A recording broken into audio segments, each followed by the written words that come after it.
Assalamualaikum warahmatullahi wabarakatuh. Salam sejahtera bagi kita semua. Perkenalkan, nama saya Nur Zulia Hikmah dari Lokal A1 jurusan Bimbingan dan Konseling angkatan 2020. Di sini saya akan menjelaskan tentang sejarah dan aliran pendidikan di Indonesia. Membahas tentang sejarah dan aliran pendidikan di Indonesia. Di sini ada hakikat pendidikan. Menurut Ngalim Purwanto, pendidikan adalah segala usaha orang dewasa dalam pergaulan dengan anak-anak untuk memimpin perkembangan jasmani dan rohaninya ke arah kedewasaan.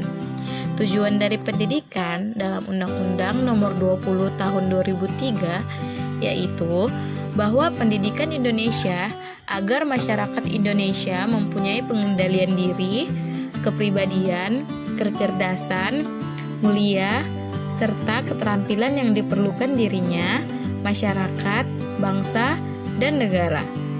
Pendidikan masa sekarang adalah adopsi pendidikan masa lalu. Pendidikan masa lalu atau prasejarah belum dapat terkonstruksi dengan sempurna. Namun, bisa diasumsikan bahwa media pembelajaran yang ada pada masa itu berkaitan dengan konteks sosial yang sederhana. Dasar, fungsi, dan tujuan pendidikan. Dasar pendidikan nasional adalah Pancasila dan Undang-Undang Dasar Republik Indonesia tahun 1945. Pendidikan nasional berfungsi untuk mengembangkan kemampuan dan membentuk watak serta peradaban bangsa yang bermartabat dalam rangka mencerdaskan kehidupan bangsa. Bertujuan untuk berkembangnya potensi peserta didik agar menjadi manusia yang beriman dan bertakwa kepada Tuhan Yang Maha Esa, berakhlak mulia, sehat, berilmu, kreatif, mandiri, dan menjadi warga negara yang demokratis serta bertanggung jawab. Aliran-aliran dalam pendidikan. Aliran dalam pendidikan ada 4, yaitu yang pertama, aliran nativisme. Tokoh dari aliran ini adalah Schopenhauer. Aliran ini berpendapat bahwa perkembangan manusia itu telah ditentukan oleh faktor-faktor yang dibawa manusia sejak lahir. Pembawaan yang telah terdapat pada waktu dilahirkan itulah yang menentukan hasil perkembangannya. Atau pendidikan tidak dapat mengubah sifat bawaan anak peserta didik. Aliran yang kedua adalah aliran empirisme. Tokoh dari aliran ini adalah John Locke. Pandangan aliran ini berlawanan dengan kaum nativisme. Aliran ini berpendapat bahwa dalam perkembangan anak menjadi manusia dewasa itu ditentukan oleh lingkungannya atau oleh pendidikan dan pengalaman yang diterimanya sejak kecil. Menurut aliran ini, manusia dilahirkan putih bersih seperti kertas putih, tidak membawa potensi apa-apa. Perkembangan selanjutnya tergantung dari pendidikannya atau lingkungannya. Yang ketiga, ada aliran naturalisme. Tokoh dari aliran ini adalah J.J. Rouse. Natur artinya adalah alam atau apa yang dibawa sejak lahir. Aliran ini berpendapat bahwa pada hakikatnya semua anak atau manusia sejak dilahirkan adalah baik. Perkembangannya kemudian sangat ditentukan oleh alam ataupun pendidikan yang diterimanya atau yang mempengaruhinya. Aliran yang keempat adalah aliran konvergensi. Tokoh dari aliran ini adalah William Sturm. Aliran ini berpendapat bahwa anak sejak lahir telah membawa pembawaan atau potensi-potensi. Namun dalam perkembangan selanjutnya ditentukan bersama baik oleh pembawaan maupun lingkungan ataupun pendidikan. Pembawaan tidak akan berkembang dengan baik jika tidak ada dukungan pendidikan atau lingkungan. Sebaliknya, pendidikan atau lingkungan tidak akan berhasil baik manakala pada diri anak tidak ada pembawaan yang mendukungnya. Tutwuri Handayani. Konsep ini berasal dari Ki Hajar Dewantara, seorang pakar pendidikan Indonesia sekaligus pendiri perguruan taman siswa. Tutwuri Handayani berasal dari bahasa Jawa.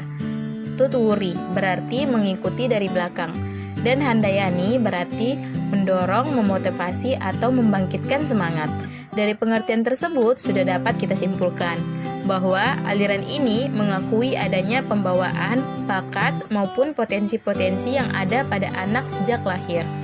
Dengan kata tutwuri, berarti pendidik diharapkan dapat melihat, menemukan, dan memahami bakat atau potensi-potensi apa yang timbul dan terlihat pada anak didik. Untuk selanjutnya, dapat dikembangkan dengan memberikan motivasi atau dorongan ke arah pertumbuhan yang sewajarnya dari potensi-potensi tersebut. Tutwuri Handayani merupakan bagian dari konsep kependidikan Ki Hajar Dewantara yang secara keseluruhan berbunyi sebagai berikut. Ing ngarso sung tulodo. Artinya, jika pendidik sedang berada di depan, maka hendaklah memberikan contoh teladan yang baik terhadap anak didiknya. Ingarso memiliki arti di depan, sung atau asung memiliki arti memberi, sedangkan tulodo memiliki arti contoh atau teladan yang baik. Ing madyo mangun karso berarti jika pendidik sedang berada di tengah-tengah anak didiknya, hendaknya ia dapat mendorong kemauan atau kehendak mereka untuk berinisiatif dan bertindak. Ing madyo yang memiliki arti di tengah, mangun artinya membangun atau menimbulkan dorongan. Sedangkan karso memiliki arti kehendak atau kemauan. Ditambah dengan tutwuri handayani yang telah diuraikan sebelumnya, maka ketiganya merupakan satu kesatuan yang utuh. Baiklah, sekian dari saya. Kurang dan lebihnya mohon maaf. Wassalamualaikum warahmatullahi wabarakatuh.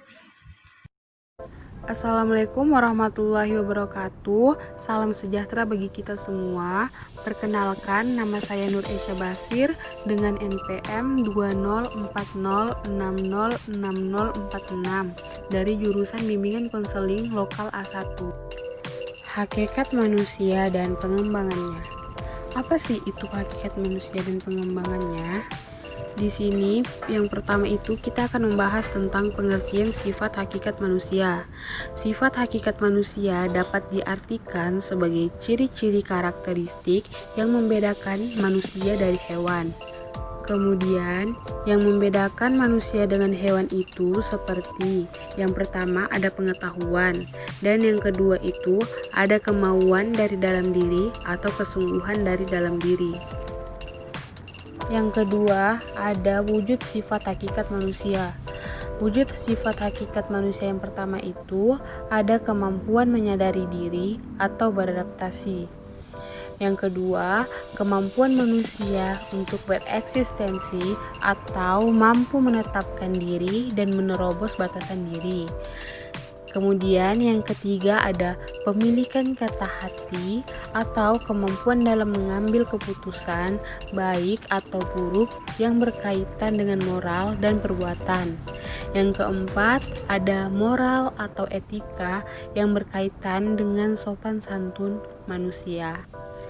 Kemudian yang kelima ada kemampuan bertanggung jawab atau menanggung akibat dari perbuatan atau yang biasa disebut dengan konsekuensi. Yang keenam ada rasa kebebasan atau kemerdekaan, yaitu menginternalisasi nilai aturan ke dalam dirinya. Yang ketujuh ada kesediaan melaksanakan kewajiban dan menyadari hak. Yang kedelapan ada kemampuan menghayati kebahagiaan, dan yang terakhir ada kemampuan menyadari diri. Selanjutnya dimensi hakikat manusia. Di sini pertama ada dimensi keindividualan, yang kedua ada dimensi kesosialan, yang ketiga ada dimensi kesusilaan, dan yang keempat ada dimensi keberagaman. Yang pertama itu dimensi keindividualan. Yang dimaksud dimensi keindividualan itu adalah manusia sebagai makhluk individu. Yang kedua, dimensi kesosialan. Yang dimaksud dengan dimensi kesosialan itu manusia sebagai makhluk sosial. Yang ketiga, dimensi kesusilaan. Yang dimaksud dengan dimensi kesusilaan itu manusia sebagai makhluk yang bermoral. Yang keempat ada dimensi keberagaman. Yang dimaksud dengan dimensi keberagaman adalah manusia sebagai makhluk yang religius. Selanjutnya pengembangan dimensi.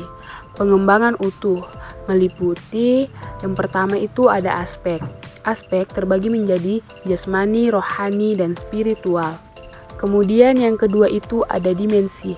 Dimensi terbagi menjadi individualitas, sosialitas, kesusilaan, dan keberagaman. Dan yang keempat itu ada domain atau ranah. Domain atau ranah terbagi menjadi kognitif, psikomotorik, dan afektif.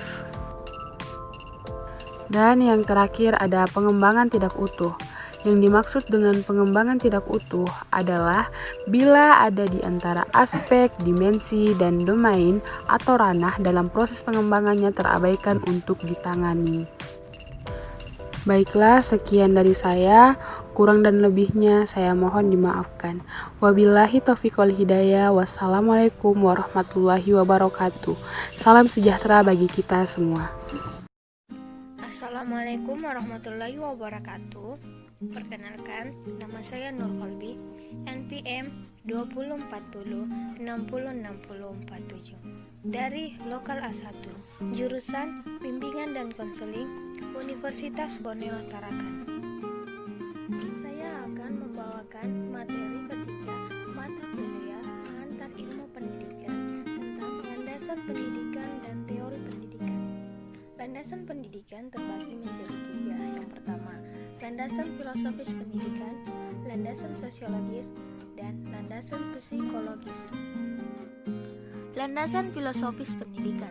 Landasan filosofis pendidikan bersumber dari pandangan-pandangan dalam filsafat pendidikan, menyangkut pendidikan terhadap hakikat manusia, keyakinan tentang sumber nilai, dan hakikat pengetahuan tentang hakikat kehidupan yang lebih baik dijalankan.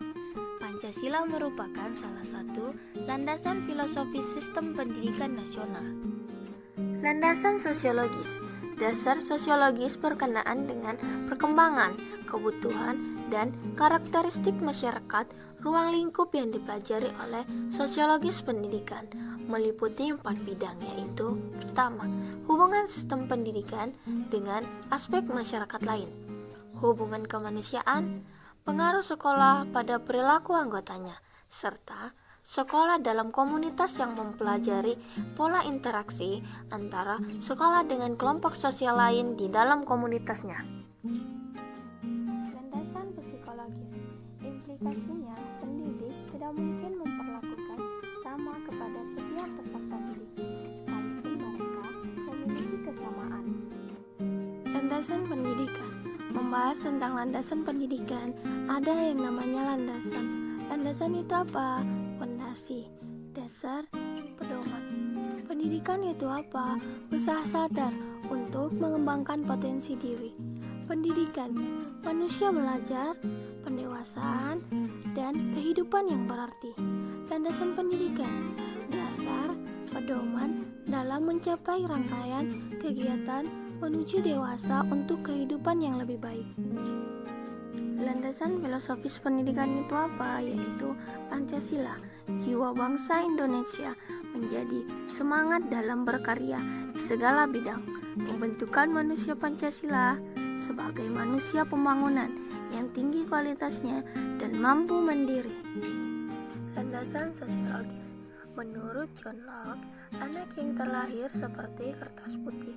Tingkah laku manusia terlahir dari keadaan kebaikan bawaan. Lingkungan sosial menjadi manusia dapat berinteraksi dengan baik dengan masyarakat dan lingkungannya. Teori-teori pendidikan. Yang pertama, teori pendidikan klasik, teori pendidikan personal, teknologi pendidikan, dan teori interaksional. Teori pendidikan klasik yang memandang bahwa pendidikan berfungsi sebagai upaya memelihara, mengawetkan, dan meneruskan warisan budaya. Teori pendidikan personal. Teori pendidikan ini berasumsi bahwa sejak dilahirkan, anak telah memiliki potensi-potensi tertentu. Pendidikan seyogyanya dapat mengembangkan potensi-potensi tersebut. Teori pendidikan, yaitu isi pendidikan disusun dalam bentuk desain program atau desain pengajaran dan disampaikan dengan media elektronika. dan para peserta didik secara individual. Teori interaksional pendidikan. Interaksional yaitu suatu konsep pendidikan yang bertitik tolak dari pemikiran manusia sebagai makhluk sosial yang senantiasa berinteraksi dan bekerja sama dengan manusia lainnya.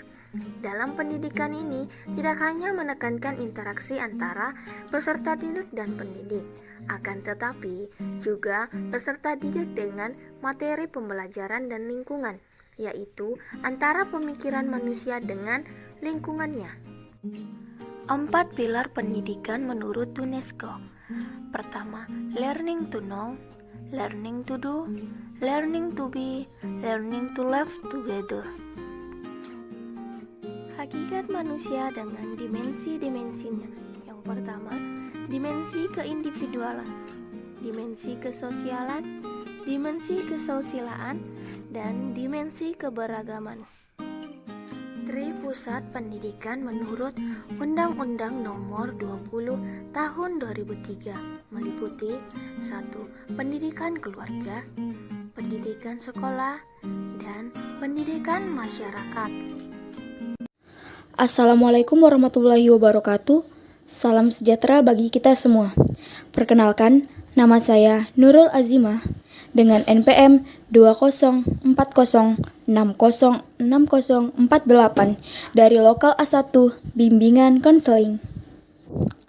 Landasan pendidikan dan teori-teori pendidikan. Landasan pendidikan mencakup landasan filosofis pendidikan.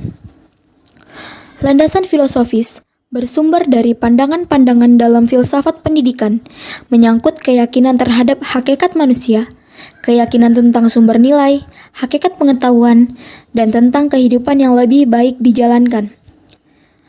Pancasila sebagai landasan filosofis sistem pendidikan nasional mencakup 3 hal. Yang pertama, landasan sosiologis. Dasar sosiologis berkenaan dengan perkembangan, kebutuhan, dan karakteristik masyarakat. Ruang lingkup yang dipelajari oleh sosiologi pendidikan meliputi 4 bidang. 1. Hubungan sistem pendidikan dengan aspek masyarakat lain. 2. Hubungan kemanusiaan. 3. Pengaruh sekolah pada perilaku anggotanya. 4. Sekolah dalam komunitas yang mempelajari pola interaksi antara sekolah dengan kelompok sosial lain di dalam komunitasnya. Yang kedua adalah landasan psikologis. Implikasinya, pendidik tidak mungkin memperlakukan sama kepada setiap peserta didik, sekalipun mereka memiliki kesamaan. Dan yang terakhir ialah landasan pendidikan. Landasan atau fondasi atau dasar maupun pedoman. Pendidikan ialah usaha sadar untuk mengembangkan potensi diri. Pendidikan, manusia belajar, pendewasaan, dan kehidupan yang berarti. Landasan kependidikan ialah dasar atau pedoman dalam mencapai rangkaian kegiatan menuju dewasa untuk kehidupan yang berarti. Yang kedua adalah landasan filosofis, pendidikan Pancasila. Jiwa bangsa Indonesia menjadi semangat dalam berkarya di segala bidang. Pembentukan manusia Pancasila sebagai manusia pembangunan yang tinggi kualitasnya dan mampu mandiri. Dan ketiga adalah landasan sosiologis. John Locke, anak terlahir seperti kertas putih, tingkah laku manusia atau terlahir dari keadaan kebaikan bawaan. Lingkungan sosial menjadikan manusia dapat berinteraksi dengan baik dengan masyarakat dan lingkungan. Kemudian, materi selanjutnya yaitu teori-teori pendidikan. Ada 4 teori pendidikan. Yang pertama, teori pendidikan klasik, yang memandang bahwa pendidikan berfungsi sebagai upaya memelihara, mengawetkan, dan meneruskan warisan budaya. Kedua, teori pendidikan personal. Teori pendidikan ini berasumsi bahwa sejak anak dilahirkan, anak tersebut telah memiliki potensi-potensi tertentu. Dan yang ketiga ada teknologi pendidikan, yaitu isi pendidikan disusun dalam bentuk desain program atau desain pengajaran dan disampaikan dengan media elektronika. Dan para peserta didik belajar secara individual. Keempat ada teori interaksional. Pendidikan interaksional yaitu suatu konsep pendidikan yang bertitik tolak dari pemikiran manusia sebagai makhluk sosial yang senantiasa berinteraksi dan bekerja sama dengan manusia lainnya. Dalam pendidikan ini, tidak hanya menekankan interaksi antara peserta didik dan pendidik, akan tetapi juga peserta didik dengan materi pembelajaran dan lingkungan, yaitu antara pemikiran manusia dengan lingkungannya. Terdapat 4 pilar pendidikan menurut UNESCO. Pendidikan menurut UNESCO menjadi 4 pilar, yaitu 1. Learning to know atau belajar mengetahui. 2. Learning to do atau belajar melakukan sesuatu. 3. Learning to be atau belajar menjadi sesuatu. Yang keempat ada learning to live together atau belajar hidup bersama. Selanjutnya, hakikat manusia dengan dimensi-dimensinya. Terdapat 4 bagian. Yang pertama, dimensi individualan. Kedua, dimensi kesosialan. Ketiga, dimensi kesusilaan. Dan keempat, dimensi keberagaman. Selanjutnya, Tripusat Pendidikan menurut Undang-Undang Nomor 20 Tahun 2003 yang meliputi A. Pendidikan keluarga, B. Pendidikan sekolah, dan C. Pendidikan masyarakat. Sekian dan terima kasih atas penjelasan saya. Lebih dan kurangnya mohon maaf. Wassalamualaikum warahmatullahi wabarakatuh.